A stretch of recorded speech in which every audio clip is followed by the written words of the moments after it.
What's up, everybody? Thanks as always for supporting the show. It would mean a lot to me if you would take a second to scroll down and hit that subscribe button to the Hoops Tonight YouTube channel, and then follow me on social media on TikTok, Instagram, and Twitter so you guys don't miss any of our content over the course of this season. All right, let's talk some basketball. All right, moving on to Bulls-Pacers. So the Bulls win in overtime. Now, before we even get into any sort of like, why are we talking about the Bulls thing? Since November 30th, the Bulls are 27-20. That's the 11th best record in the NBA. They've been a really good team for most of the season. They have a ton of perimeter speed, a lot of guards who can defend multiple positions as well. DeMar DeRozan is hooping in his last 16 games. He's averaging 27, 5, and 5 on 50% from the field, 35% from three, 90% from the line.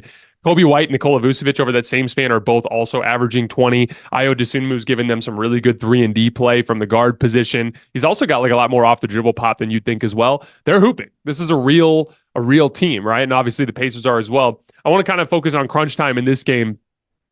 The going into the clutch period, whether we were inside of 5 minutes, inside of 5 points, the Pacers were up 104-103. Caruso had been hitting threes all night long, and so they end up getting a dunk for Nikola Vucevic on a play where Nesmith on the weak side did not want to tag Vucevic on the roll just because he had already made so many threes. Vucevic gets a dunk. The Bulls go up 105-104.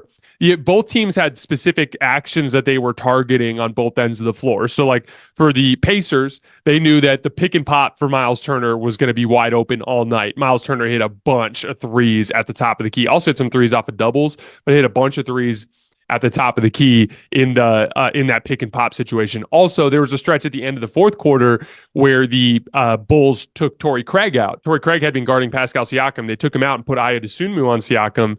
And then they started just attacking with Siakam on Ayo Dosunmu in the post. And he was just drawing double teams and kicking out. Actually, Miles Turner hit a three to tie the game at 112 that came off of a double team of Pascal Siakam in the post. And then on the other end of the floor, it was kind of similar stuff, like the DeMar DeRozan picking on Miles Turner in screens.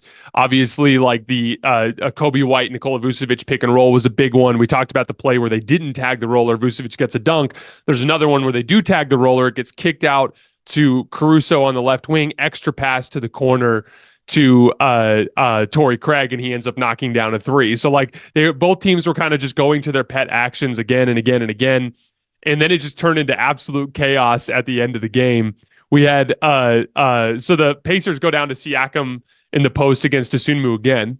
The Bulls double team, and it's a kick out pass to Andrew Nembhard at the top of the key. By the way, at this point, I want to say the Bulls were up 115, or the Pacers were up 115-114.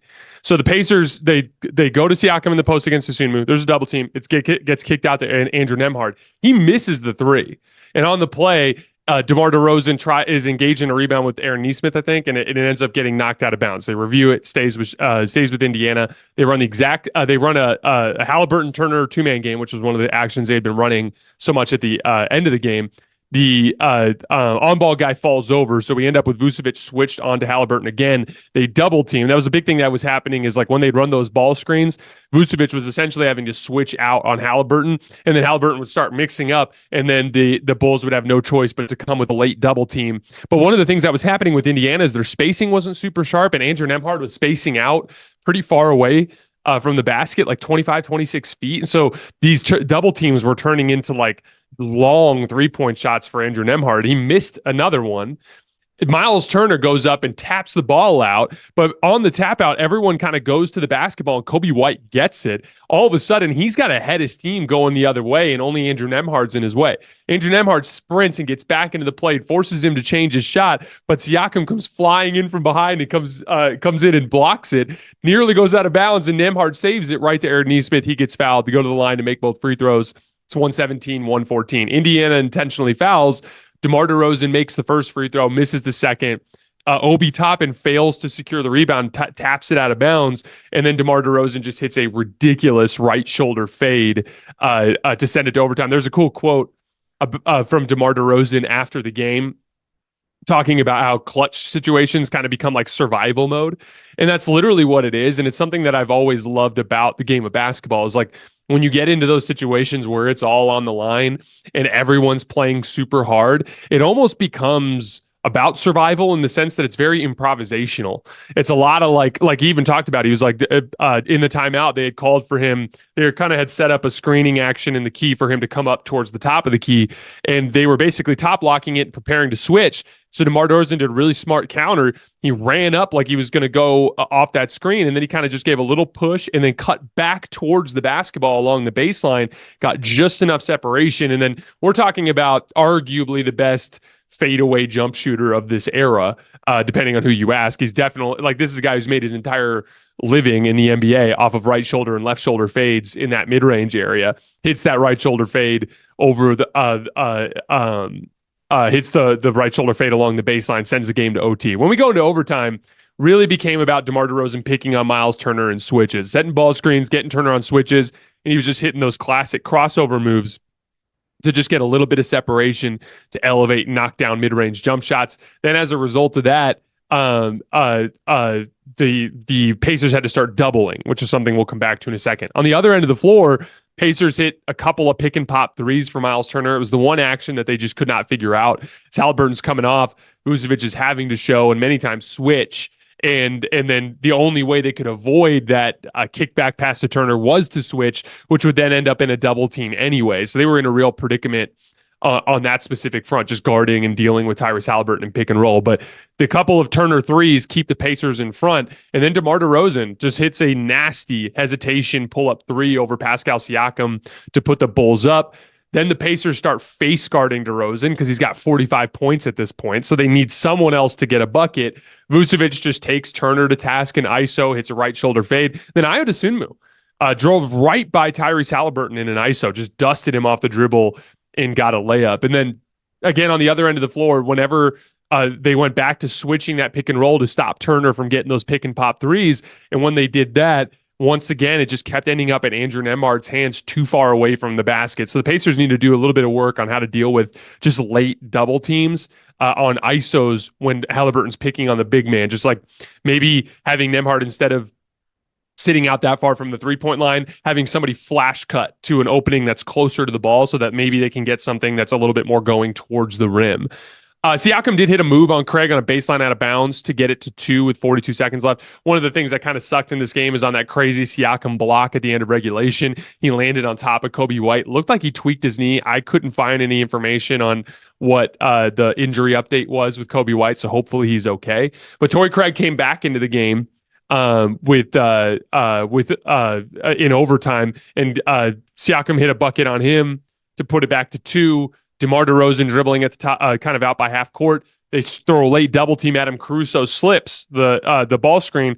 DeRozan hits Caruso. It's a textbook 4-on-3 situation. Ayo Dosunmu just kind of sneaks along the baseline and finds a little opening on the left side of the basket, gets a layup, and the game is over. A couple things. Hopefully Kobe White is okay, like we talked about earlier. I wanted to focus, before we move on from this game, I want to talk about just something that Rick Carlisle talked about after the game.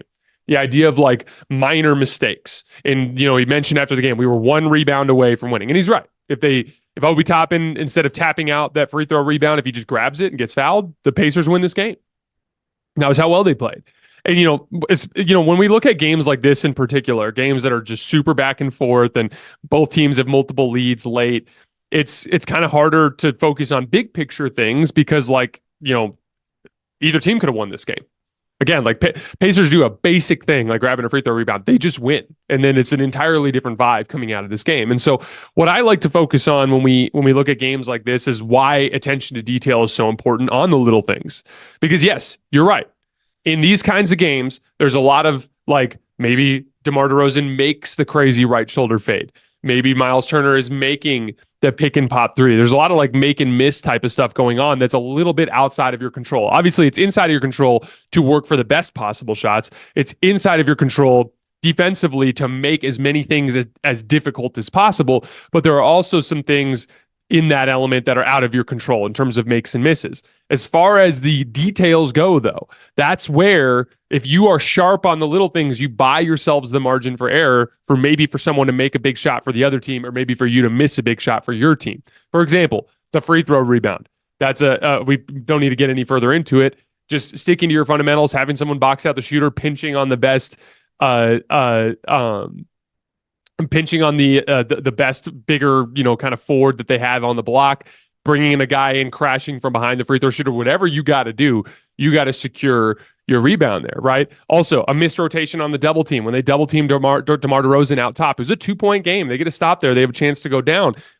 All eyes are on the ball, though. No one's tracking the other off-ball defenders, and Dosunmu sneaks along the baseline. And like the one thing you can't give up in a 4-on-3 is a layup. You got to make someone make a jump shot in that situation. Even on the Bulls front, like that lineup decision, Torrey Craig, I actually thought was doing a solid job on Pascal Siakam. And at the very least, you could leave him in single coverage. He had actually stonewalled Siakam a couple of times there down the stretch in regulation. They take him out of the game and go in with Dosunmu, put him at the 4.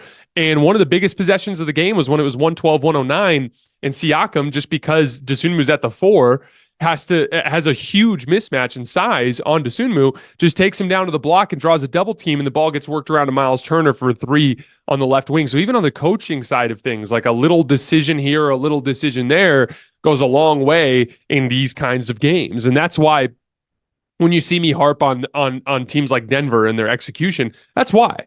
Because like a lot of playoff games look like that. A lot of playoff series look like that. They are determined by the slightest of margins. And so, the execution piece, the like attention to detail piece, those sorts of things tend to be difference makers in when you get to the latest levels of the playoffs. And that's why I focus on those things so well. But really fun game. Like just like classic NBA regular season gem there from the Pacers and the Bulls. Really enjoyed watching that game.